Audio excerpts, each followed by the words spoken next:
दोस्तों, भारत के इतिहास में प्लासी की लड़ाई बहुत ही महत्वपूर्ण है, क्योंकि भारतीय उपमहाद्वीप के स्वामी बनने वाले अंग्रेजों की नींव इसी लड़ाई के परिणाम स्वरूप रखी गई थी। इस वीडियो में हम बात करने वाले हैं प्लासी की लड़ाई के बारे में कि आखिर ये लड़ाई क्यों हुई, इसके कारण क्या थे, कब हुई, किस किस के बीच हुई और उसके परिणाम क्या रहे थे।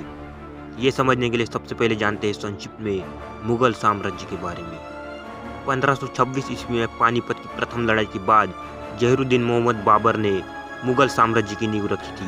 उसके बाद उसका पुत्र हुमायूं, फिर अकबर, जहांगीर, शाहजहां और बाद में औरंगजेब मुगल वंश का आखिर का सबसे शक्तिशाली शासक था। 1707 ईस्वी को औरंगजेब की मृत्यु होने के बाद मुगल साम्राज्य कमजोर होने लगा।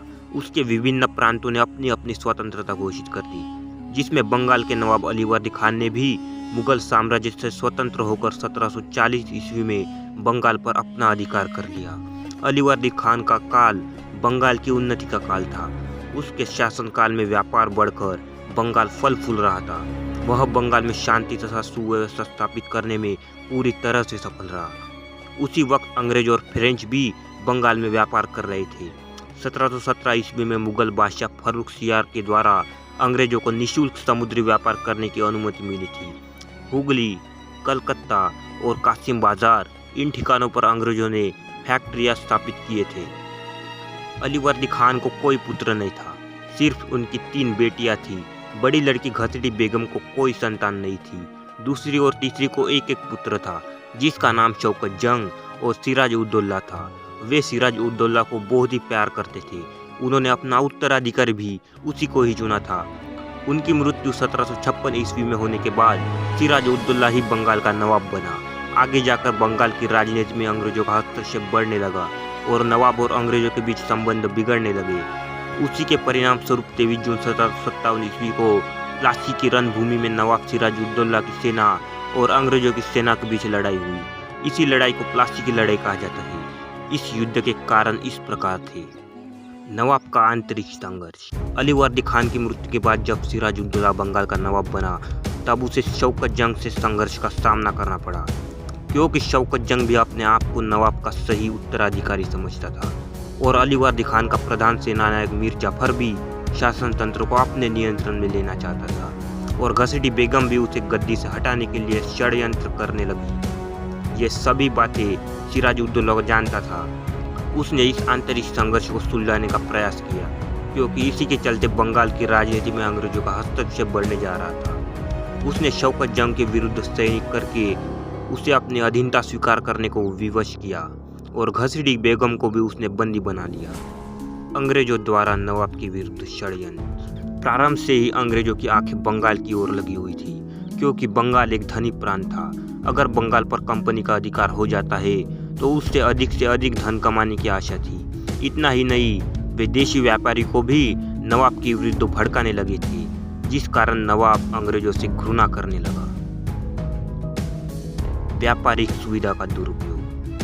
1717 ईस्वी में मुगल बादशाह फर्रुख सियार के द्वारा अंग्रेजों को निःशुल्क समुद्री व्यापार करने की अनुमति मिली थी। वे इस दस्तावेज का उपयोग अपने निजी व्यापार के लिए भी करने लगे थे और भारतीय व्यापारी को भी बिना चुंगी दिए व्यापार करने की सलाह देते थे, जिसके कारण नवाब को आर्थिक नुकसान होता था, जिसके कारण नवाब अंग्रेजों के प्रति और भी घृणा करने लगा। और जब उसने इस दस्तावेज को रद्द करने का फैसला किया तो अंग्रेज संघर्ष पर उतर आए। अंग्रेज द्वारा सिराज उद्दौला को नवाब की मान्यता ना देना। बंगाल की सदियों से चली आ रही परंपरा के अनुसार अगर कोई नया नवाब गद्दी पर बैठता है तो उस दिन दरबार लगता था। उसके अधीन रहने वाले राजाओं, अमीरों या विदेशी प्रतिनिधियों को दरबार में उपस्थित होकर कुछ उपहार नवाब को भेंट देना होता था कि वे नवाब को स्वीकार करते हैं या भी नहीं। परंतु सिराज उद्दौला के राज्याभिषेक के अवसर पर अंग्रेजों का कोई भी प्रतिनिधि उपस्थित नहीं था, क्योंकि वे अंग्रेज सिराज उद्दौला को नवाब नहीं मानते थे। उन्हें एक कठपुतली नवाब चाहिए था जो उनके इशारों पर चल सके। इसके फलस्वरूप नवाब अंग्रेजों से क्रोधित हुआ। अंग्रेजों द्वारा किलों की तटबंदी। उसी समय यूरोप में 1756 में सप्तवार्षिक युद्ध होने जा रहा था। इस युद्ध में इंग्लैंड और फ्रांस एक दूसरे के विरुद्ध लड़ने वाले थे, अतः भारत में भी बंगाल में अंग्रेजों और फ्रांसीसियों की फैक्ट्रियाँ थी। उन्हें युद्ध की आशंका थी, इसलिए वे दोनों ने अपनी स्थिति को मजबूत करने के लिए किलेबंदी यानी कि किले को और भी मजबूत करने में जुट गए। नवाब के आदेश पर फ्रांसीसियों ने किलेबंदी रोकी, लेकिन अंग्रेज रुकने का नाम नहीं ले रहे थे। नवाब इससे बहुत ही नाराज हुआ, अतः इससे नवाब और अंग्रेजों के बीच संघर्ष की संभावना बढ़ गई। नवाब का अंग्रेजों पर आक्रमण तथा नाराज हुए नवाब ने अंग्रेजों की कासिम बाजार फैक्ट्री पर आक्रमण कर उस पर अपना अधिकार कर लिया। उसके बाद उसने कलकत्ता पर धावा बोलकर फोर्ट विलियम पर अपने अधिकार में कर लिया। इस लड़ाई में नवाब ने 146 अंग्रेजों को बंदी बना लिया था। काल कोठरी की दुर्घटना। आधुनिक भारत के इतिहास में काल कोठरी की दुर्घटना प्रसिद्ध है। इस घटना को ब्लैक होल ट्रेजेडी भी कहा जाता है। नवाब ने 146 अंग्रेजों को बंदी बनाने के बाद उसने उन सभी को गर्म रात्रि में एक छोटी सी काल कोठरी में बंद कर दिया था, जो कि 18 फीट लंबी और 14 फीट चौड़ी थी। जब सुबह दरवाजा खोला गया तब 123 अंग्रेज मृत पाए गए थे और सिर्फ 23 ही जिंदा बचे थे। इसी घटना को काल कोठरी की दुर्घटना कहा जाता है।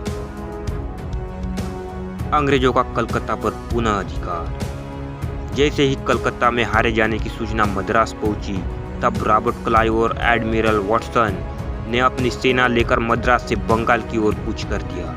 फलतः कलकत्ता पर फिर से अंग्रेजों की विजय हुई और कलकत्ता नवाब की चंगुल से मुक्त हो गया और आगे दोनों के बीच अलीनगर की संधि होकर अंग्रेजों को व्यापारिक का अधिकार पुनः प्राप्त हुआ।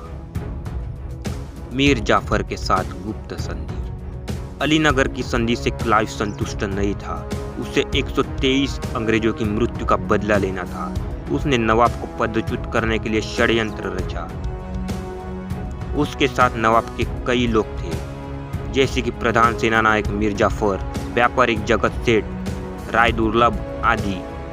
क्लाइव ने मीर जाफर को बंगाल का नवाब बनाने का प्रलोभन दिया और उसके साथ गुप्त संधि की कि इस संधि के अनुसार अंग्रेजों की जीत होती है तो मीर जाफर को नवाब बना दिया जाएगा। क्लाइव ने बहाना बनाकर नवाब को एक पत्र लिखा, जिसमें यह आरोप लगाया गया कि नवाब ने अलीनगर की संधि का उल्लंघन किया है। प्लासी का युद्ध। क्लाइव ने पत्र की प्रतीक्षा में समय न गवाकर अपनी सेना लेकर वह नवाब की राजधानी मुर्शिदाबाद की ओर प्रस्थान किया। नवाब को यह सूचना मिलते ही वह भी अपनी सेना लेकर राजधानी से चल पड़ा। दोनों की ही सेना प्लासी के मैदान में पहुंच गई। 23 जून 1757 ईस्वी को नवाब सिराजुद्दौला और क्लाइव की सेना के बीच घमासान युद्ध हुआ। युद्ध की प्रमुख घटनाएं। इतिहासकारों के अनुसार इस युद्ध में नवाब सिराजुद्दौला के पास सेनाओं की संख्या 50,000 थी, जबकि अंग्रेजों के पास 3,200।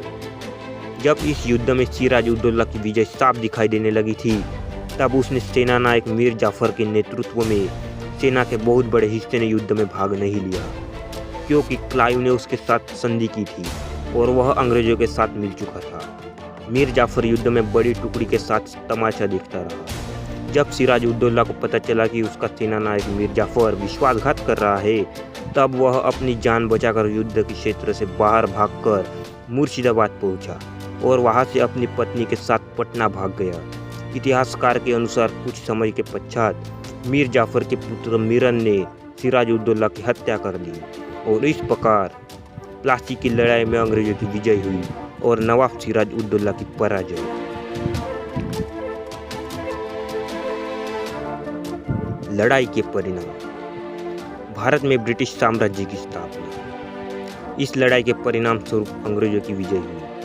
कहा जाता है कि 150 सालों तक भारत के स्वामी रहने वाले अंग्रेजों की स्थापना इसी लड़ाई के परिणाम से हुई। मीर जाफर बंगाल का नवाब। रॉबर्ट क्लाइव और मीर जाफर के बीच संधि के अनुसार मीर जाफर बंगाल का नवाब बना। उसने कंपनी को बंगाल, बिहार और उड़ीसा में मुक्त व्यापार करने की अनुमति प्रदान की और कलकत्ता के पास 24 परगना की जमींदारी भी अंग्रेजों को मिल गई। भारत में आधुनिक युग की शुरुआत। कुछ इतिहासकार मानते हैं कि 1707 ईस्वी में मुगल बादशाह औरंगजेब की मृत्यु के बाद से ही भारत के इतिहास का मध्य युग समाप्त होकर आधुनिक काल की शुरुआत हुई। तो कुछ इतिहासकार ये मानते हैं कि 1757 की प्लासी की लड़ाई के परिणाम से ही भारत में आधुनिक काल की शुरुआत हुई।